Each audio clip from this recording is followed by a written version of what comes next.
Hola a todos, muy buenos días. Bueno, espero que se encuentren muy bien. Eh, para quienes no me conocen, mi nombre es Gabriela Blumtrich, yo soy docente de la Universidad Nacional de La Matanza ya desde hace 12 años. Soy la profesora adjunta de la materia Anatomía Descriptiva y Topográfica 1. Algunos de ustedes me recordarán, otros quizá no.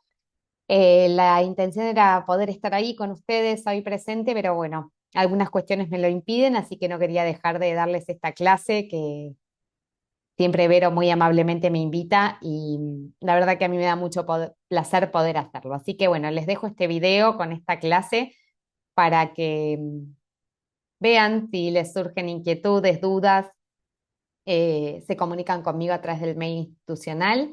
Y bueno, vamos a empezar por este recorrido sobre la insuficiencia venosa crónica, aprender algunas cositas, recordar otras tantas. Y bueno, espero que todo les sea de utilidad. ¿Sí? Bueno, empezamos con esto. Entonces, como les dije, ¿qué nos trae acá? Una charla sobre insuficiencia venosa crónica. Eh, En mi carrera yo me recibí de médica, después hice una residencia en cirugía general, posteriormente estudié cirugía, una segunda residencia en cirugía vascular periférica, y en ese camino me encontré con este trastorno, que es la insuficiencia venosa crónica. Ustedes lo van a ver como kinesiólogos, quizá porque sea parte de lo que hagan, porque se dediquen a la rehabilitación vascular, que es algo sumamente necesario, o quizá porque simplemente los pacientes le consulten, así que es importante que por lo menos tengan una alerta, saber qué hacer, saber cómo clasificarlo y a quién derivar estos pacientes.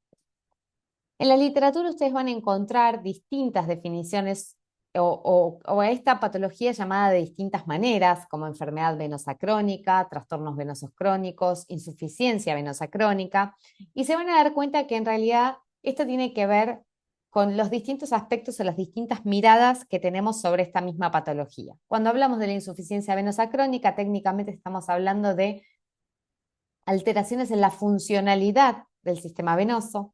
Cuando hablamos de trastornos venosos crónicos, nos referimos a las manifestaciones clínicas cutáneas que podemos observar en los pacientes, ¿sí? Son signos que podemos ver y que podemos palpar. Y cuando hablamos de enfermedad venosa crónica, hablamos de estos trastornos fisiológicos medibles porque hay una alteración hemodinámica en la circulación de la sangre venosa. Entonces, para definirlo, yo no se los voy a leer, pero sepamos que este trastorno funcional en la circulación no ocurre caprichosamente, sino que siempre comienza con alguna alteración en alguna parte de este recorrido venoso y que puede tener distintas derivaciones. Una de ellas, y las más frecuentes, las que vemos más habitualmente, que son las varices, que son dilataciones venosas, pero no es lo único que puede acarrear esta enfermedad. Los trastornos venosos, como decíamos antes, son aquellas alteraciones funcionales del sistema, como las alteraciones en las válvulas venosas, ¿sí? Esto hace que esta válvula que está dispuesta a lo largo del eje venoso, superficial, profundo y perforante, sobre todo en los miembros inferiores, porque son los que tienen que llevar la sangre contra la gravedad, empiezan a tener fallas en la coaptación de sus valvas, ¿sí? Esas valvas no se pegan como deberían, la sangre empieza a tener una especie de reflujo, ¿sí? Se genera éstasis venosa, como ustedes van a leer todas las definiciones ahí abajo, yo no se las voy a leer. Esto genera un aumento del volumen y el aumento de volumen va seguido con aumento de tensión, ¿sí? Entonces se provoca la hipertensión venosa. Si en algún momento ocurre algún proceso inflamatorio en las válvulas o en la pared venosa, puede ocurrir una trombosis, ¿sí? Que es un proceso secundario a la inflamación del endotelio vascular. Cualquiera de estos trastornos venosos va a traer como consecuencia un acrecentamiento de los signos y síntomas de la insuficiencia venosa crónica, los cuales pueden ser agudos, como por ejemplo una trombosis venosa profunda o superficial de manifestación aguda, con dolor, con enrojecimiento de la piel, con aumento de tamaño del miembro, o crónicas, como vamos a ir viendo más adelante. Epidemiológicamente podemos pensar, o sabemos, mejor dicho, que todos nos ganamos poder padecer la insuficiencia venosa crónica por el hecho de estar de pie, y porque durante muchos años y mucho tiempo la sangre desde los miembros inferiores hacia el corazón tiene que circular en contra de la gravedad. Entonces, todas aquellas tareas que impliquen que estemos muchas horas de pie, ¿sí? Y asociadas o vinculadas al calor, van a predisponer a las personas a que tengan insuficiencia venosa crónica. El sexo y la herencia también predisponen. Por ejemplo, las mujeres tenemos mayor tendencia al desarrollo primario de la insuficiencia venosa crónica y los varones tienen mayor tendencia a heredarlo. Luego, la multiparidad, el embarazo, los cambios hormonales, la vejez, hacen que más allá del promedio de la vida, todos tengamos las mismas posibilidades. Ahora bien, esta enfermedad nos puede traer distintos signos y síntomas. Podemos tener dolor, sensación de hormigueo, de que nos caminan bichitos por las piernas, sensación de inquietud, las piernas inquietas, no sé qué hacer con mis piernas y todo el tiempo estoy como queriendo sacudirlas, calambres o sensación de pesadez. Esto es lo que relata cualquier persona, cualquier paciente que padece insuficiencia venosa crónica en cualquiera de sus grados. Ahora bien, yo cómo las clasifico clínicamente a través de lo que el paciente relata por los síntomas o lo que puedo ver por los signos. Como les decía antes, lo que la mayoría de nosotros está acostumbrado a ver cuando ve un paciente con insuficiencia venosa es observar las varices, que son visibles y palpables. Pero luego de esto tenemos todo un abanico de trastornos cutáneos que nos van a alertar sobre la gravedad, severidad e irreversibilidad de la patología, como lo puede ser el edema, la aparición de eczemas en la piel, sean eczemas húmedos o eczemas secos, la presencia de úlceras, como esta imagen que ustedes ven a la izquierda, úlceras venosas de gran tamaño, con pérdida de sustancia. Y asimismo podemos tener cicatrices de estas úlceras que nos van a alertar sobre esta patología. Hace unos años ya, en el año 94, bueno, vamos a decir 30 años casi, el Comité Internacional del American Venous Forum decidió juntar algunas cabezas para definir cómo nos íbamos a comunicar entre los profesionales de la salud que tratábamos pacientes con esta patología. ¿Para qué? Para que todos hablásemos el mismo idioma. Entonces definieron que iba a haber una clasificación clínica, ¿sí? Que es la clasificación de SEAP, y que además en ella íbamos a incluir aportes sobre la etiología que sospechamos de la insuficiencia venosa crónica, sobre su anatomía, en cuáles de estos árboles venosos o el trayecto de las venas de los miembros inferiores estaba ocurriendo esta insuficiencia venosa y cuál era su fisiopatología. De esta manera, para la clasificación clínica, se describieron 6 variantes, desde el C0, que es no hay enfermedad visible, pero el paciente relata síntomas como los que vimos antes, la inquietud, el dolor, la pesadez, los hormigueos. El C1, que se refiere a la presencia de telangiectasias o venas reticulares, ahora las vamos a definir bien, pero son las famosas arañitas que todas las mujeres nos queremos sacar. El C2, que son las varices visibles y palpables, que son esos cordones varicosos que vimos en la primera figura, ¿sí? Hasta acá es un tipo de enfermedad. Después ya van a ver por qué. Pero tengan en cuenta esto. La enfermedad venosa puede ser progresiva o no, ¿sí? Pero hasta la aparición de las varices es un paciente que puede morir con varices y no progresar.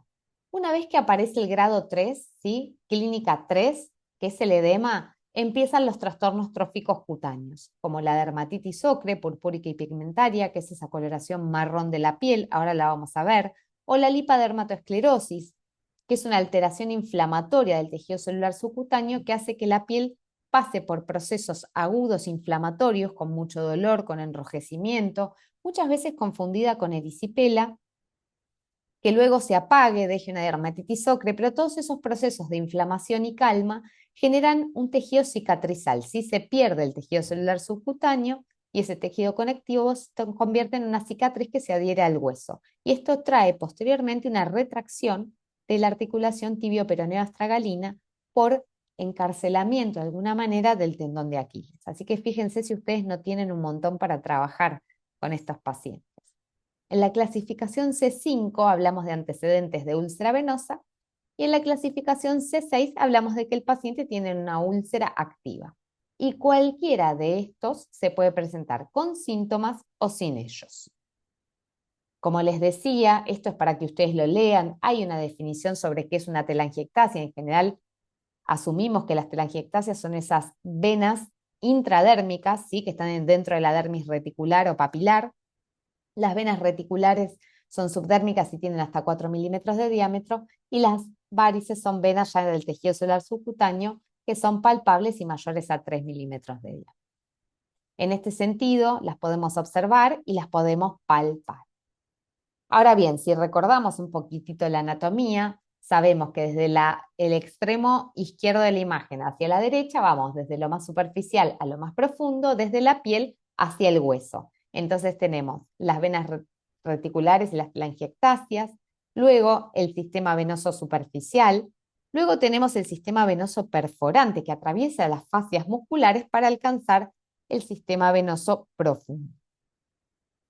Cuando hablamos de la clasificación C3 y hablamos del edema, ya hablamos de que estos cambios tróficos van a existir porque existe una hipoxia capilar, ¿sí? Hay falta de oxígeno en los tejidos y esto indefectiblemente lleva a que aparezcan mayores trastornos.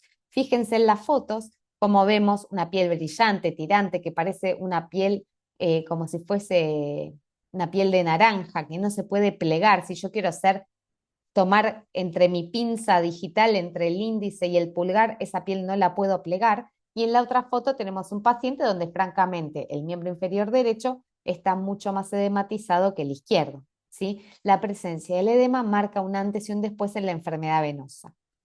Esto siempre tenganlo presentes. Como decíamos antes, el C4 con cambios en la coloración y la textura de la piel. Como decíamos, el C5, una cicatriz, un antecedente de una úlcera, o C6, la úlcera activa. Cuando hablamos de la letra C, hablamos de esos 6 grados. Cuando hablamos de la letra E, vamos a hablar de la etiología. Y vamos a decir que esta puede ser primaria, secundaria o congénita, pero son excluyentes unas de las otras, ¿sí? Si es una insuficiencia venosa o un trastorno primario, no puede ser secundario y no puede ser congénito, ¿sí? Las primarias son las más frecuentes, son las que nos ocurren a todos. Las secundarias son secundarias a un proceso, como un proceso trombótico, y las congénitas son las avalvulias o las malformaciones vasculares, ahora enseguidita las vamos a ver. Pero ustedes sepan que la primaria tiene que ver con una alteración de las valvas de las válvulas venosas, ¿sí? Hay un proceso inflamatorio, estas válvulas dejan de funcionar como corresponde y como les mencioné antes, empieza a haber reflujo sanguíneo. Esto puede o no traer aparejado una lesión en estas valvas y que se desencadene el proceso inflamatorio por la cual haya una trombosis. Entonces, al tener obstruido este canal principal, como podemos ver en esta figura, necesariamente la sangre debe buscar su salida por otro sistema, un sistema que sería en este caso el superficial, que no está preparado para recibir el volumen de sangre que va a empezar a transitar por él. Por lo tanto, este sistema también se vuelve insuficiente, las venas se dilatan y se vuelven tortuosas y aumenta la éstasis venosa y la hipertensión venosa.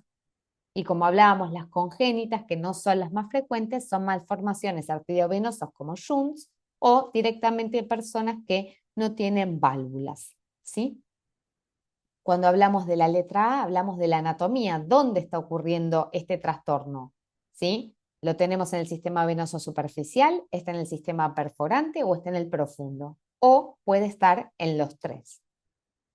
Cuando hablamos del sistema venoso superficial, hablamos de las venas safenas, magna y parva, todas las tributarias, que son aquellas que permiten la formación de cada una de ellas, y todas sus colaterales, que son las que las mantienen unidas, ¿sí? Como vemos a la derecha, la constitución de la vena safena interna, con todo su recorrido hasta la ingle, donde tiene su callado y desemboca en la vena femoral, y la vena safena externa, con todas sus afluentes, y cómo desemboca en la vena poplitea. Cuando hablamos de las venas perforantes, yo les mencioné previamente que son aquellas que atraviesan las fascias musculares para ir a buscar su desembocadura en el sistema venoso profundo, ¿sí? Que es aquel que va a tener el nombre de las arterias, es aquel que va más pegadito a los huesos, ¿sí? Entonces, estas venas perforantes a nivel de la pantorrilla se llaman perforantes de Cocket, A nivel de la rodilla, el hueco popliteo, están en número de 2 y se llaman perforantes de Boyd. Y a nivel del muslo hay muy poquititas, 1 o 2, y se llaman perforantes de Hunter. El sistema venoso profundo, como les mencioné anteriormente, habla de todas esas venas de gran calibre, ¿sí? Empezando por la vena cava inferior, las venas ilíacas, las femorales, la poplitea, y por supuesto tenemos que tener en cuenta las venas gemelares y el sóleo. ¿Por qué? Porque ustedes saben que justamente los músculos gemelos y el músculo sóleo forman parte de la bomba e impulso aspirativa de la pantorrilla. Entonces, toda esa red venosa es muy importante y por ello se la contempla dentro del sistema venoso profundo, acompañándose con las venas tibiales posteriores, anteriores y peroneas. ¿Sí? Este es un recorrido de las venas del sistema venoso profundo. Cuando hablamos de la P, hablamos de la fisiopatología. ¿Por qué ocurre? Por reflujo, por esto que hablamos, porque hay alteración en las válvulas, entonces la sangre va y viene cual ascensor desbocado, y esto provoca que la pared de la vena, que tiene una media muscular bastante pobre en fibras, se distienda, o porque hay una obstrucción. Pueden ocurrir por ambas causas. Eso se registra con una letra, la R para el reflujo, la O para la obstrucción, R más O para ambas, o N porque no identificamos. ¿Qué es lo que pasa? Como les decía, una vez que aparece el reflujo, tenemos la incompetencia valvular. Aparece el reflujo, llega la éstasis venosa, esta sangre que empieza a subir y bajar, estancamiento, hipertensión venosa, dilatación de las venas e insuficiencia venosa crónica. Y si nos queremos referir a las alteraciones trombóticas o secundarias, como les contaba, esto sucede gracias a alguna lesión en el endotelio vascular con desencadenamiento del proceso inflamatorio, agregación plaquetaria, liberación de la cascada inflamatoria, trombosis, obstrucción de la vena y, por supuesto, después disfunción valvular, reflujo, éstasis venosa, hipertensión e insuficiencia venosa crónica. ¿Qué queremos decir? Que son ciclos. Empezamos con la hipertensión venosa, hay remodelado vascular, rémora circulatoria y, como les mencioné antes, hipertensión capilar. Una vez que se instala la hipertensión capilar, se provoca el edema y la hipoxia tisular, que ya son cambios irreversibles en el sistema. Entonces, hay un momento para aplicar un tratamiento efectivo que sería previo a la presentación del edema. Una vez que el paciente presente edema, tenemos que ser sumamente cuidadosos y tenemos que ser perseverantes en su adherencia al tratamiento, porque si no las consecuencias pueden ser devastadoras. Para llegar a este diagnóstico tenemos que sumar dos variantes. La principal siempre es la clínica, el interrogatorio y el examen físico. Y posteriormente podemos confirmar o afinar la punta del lápiz con un diagnóstico imagenológico, como ser un ecodoppler color, que es el gold estándar, y muchas veces necesitamos recurrir a otros estudios de alta complejidad, como una venografía, una tomografía computada venosa, ¿sí? O que se llama de 3 fases, o una resonancia magnética, ¿sí? Tenemos un equipo de ecodoppler que nos permite, por un lado, observar los tejidos circundantes y además los vasos venosos y arteriales. Si ven un poquitito a la derecha, es una imagen de una venografía donde se observa un cúmulo sanguíneo y una red venosa, y en la foto inferior solamente tenemos un estudio de Doppler venoso, que es un estudio que simplemente se dedica a escuchar cómo transita la sangre por los vasos más periféricos. Cuando nosotros mencionamos el ecodoppler venoso, mencionamos que es el gold estándar. Y es el gold estándar porque es aquel estudio que establece las bases sobre las alteraciones de todas las venas del sistema venoso de los miembros inferiores. Para ello tiene que estar bien descrito. Entonces, en este caso, observemos que habla del sistema venoso profundo y menciona que estas venas son continentes. Cuando habla del sistema venoso superficial, haciendo referencia a las venas afenas interna y externa, también las describe, y las describe a todos sus niveles. Y habla sobre continencia y sobre reflujo, y después lo que va a hacer es medir el diámetro de estas venas, ¿sí? Para que nosotros sepamos si están dilatadas o no. Todo esto es lo que tiene que ser informado sobre los sistemas venosos profundos y superficiales, su continencia, la presencia o no de reflujo y cuál es el diámetro de estas venas. Cuando hablamos de las perforantes, como yo les decía, existen 3. desde la planta del pie hasta la rodilla, y en general se mide también por su diámetro y por su capacidad de flujo, y que este sea continente o que haya reflujo. Los diagnósticos diferenciales son bastantes porque hay distintas patologías que pueden verse involucradas, no en el desarrollo de una insuficiencia venosa, pero aparecer como si lo fueran. Y además de esto, ustedes saben que a veces los pacientes no leen los libros y lo que sucede es que el paciente tiene varias cosas a la vez. Cuando vamos a abordar el tratamiento, este va a ser un tratamiento sistémico y local, todo al mismo tiempo, ¿sí? Cuando hablamos del tratamiento sistémico, hablamos que es un tratamiento que tiene que abordar el especialista, ¿sí? Un cirujano vascular o un médico flebólogo. Además, este especialista tiene que tener un equipo y dentro del equipo están ustedes, kinesiólogos especializados en la rehabilitación vascular. ¿Para qué? Para poder realizar la terapia compresiva y las maniobras desbridantes. Podemos acompañar con medicamentos y pueden existir chances quirúrgicas que no necesariamente tienen que ser la culminación de un tratamiento, pero siempre la terapia compresiva tiene que ser parte del mismo. Para la terapia compresiva tenemos distintos elementos. Las medias elásticas, que en general son utilizadas en la fase de mantenimiento o cuando aparece recién el edema. Tenemos los vendajes simples y los vendajes multicapa. El punto que cualquiera de estos medios compresivos lo que trata de hacer es devolver a través de la compresión intrínseca o extrínseca el flujo sanguíneo natural y que se recupere la hemodinamia vascular venosa, ¿sí? Para eso existen distintas graduaciones cuando usamos las medias, distintos largos, depende de dónde se encuentre la insuficiencia. Si es un paciente que tiene insuficiente todo el sistema venoso, probablemente yo le indique una media tipo una medivacha o hasta la ingle. Si solamente es en el infrapatelar, le indicaré algo hasta la rodilla, pero debo medir el diámetro de la pierna para saber qué tipo de compresión debo indicarle. Y como les decía, hoy a la modernidad existen distintos tipos de media y hay otras que son mucho más accesibles para las personas mayores y que se las pueden colocar, que vienen con cierres. Para los vendajes y vendas, esto ustedes después lo van a ver mucho más ampliamente, seguramente en el taller práctico.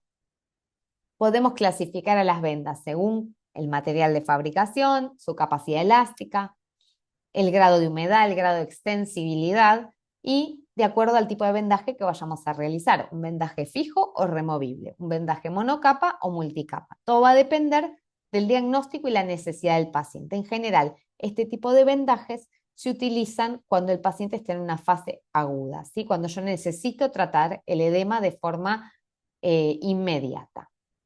En este caso yo les muestro distintos tipos de vendaje. Las primeras 3 fotos corresponden a un paciente con una úlcera venosa que tenía un edema no tratado, entonces se le coloca un vendaje multicapa. Hago una primera capa con una venda fina de poliuretano, luego se pone una malla tubular, una venda de corte del estiramiento y luego se fija con una venda tipo Coban. Y en la última foto es simplemente un vendaje monocapa con una venda de corto estiramiento, también una paciente con una úlcera venosa. Todo esto puede o no ir acompañado de un tratamiento farmacológico. Lo que uno en general hace es que cuando el paciente tiene síntomas, indicamos tratamiento farmacológico. ¿Por qué? Porque tienen componentes antiinflamatorios venosos o capilares e incluso linfáticos que nos pueden ayudar. Lo que no podemos dejar de hacer es el tratamiento compresivo, ¿sí? La terapia compresiva es condición sine qua non, no es reemplazada por el farmacológico. Esto solamente a modo de resumen, existen distintos venoprotectores o flebotrópicos que derivan de plantas y orígenes naturales como las benzopironas o las saponinas. Como les decía, son linfoquinéticos, o sea, ayudan a la movilización de la linfa, que muchas veces se ve comprometida por la alteración de la circulación venosa. Reducen el edema y funcionan como antiinflamatorios. Otro tipo son las saponinas, que son de venta libre, que reducen la fragilidad capilar, aumentan el tono venoso y funcionan como antiinflamatorios. Los tratamientos quirúrgicos están cada vez más en desuso, a veces es necesario hacerlos porque el paciente tiene todos esos golfos venosos y esos golfos venosos predisponen a episodios de trombosis reiterados.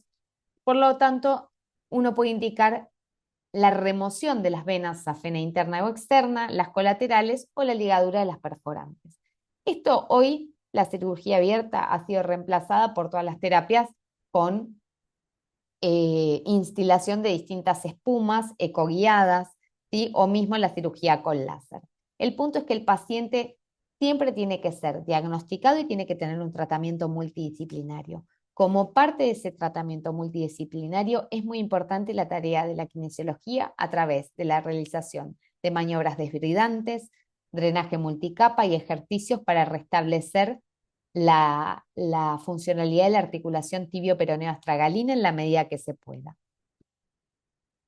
Ahora los dejo con un pequeño caso clínico, ¿sí? Para que desarrollen junto a Vero. En este caso es un paciente de sexo masculino de 76 años de edad, con sobrepeso, hipertensión, diabetes tipo 2 y varices bilaterales. Concurre a la consulta por dolor y pesadez de ambos miembros inferiores. Al examen físico observamos varices bilaterales en la pantorrilla, en el muslo y edema con fobia en ambos tobillos, además dermatitis ocre. Los pulsos periféricos son positivos bilaterales. Observamos la dermatitis ocre, observamos la dilatación varicosa y pensamos, ¿cuál va a ser la clasificación de SEAP? ¿Qué estudios complementarios le solicitaría y qué tratamiento indicaría? Bueno, hasta acá los dejo con esta clase. La resolución la van a tener con Vero de este caso. Espero que haya sido para ustedes algo que les dejen que pensar y cualquier duda que tienen ya saben que me contactan a través del mail institucional.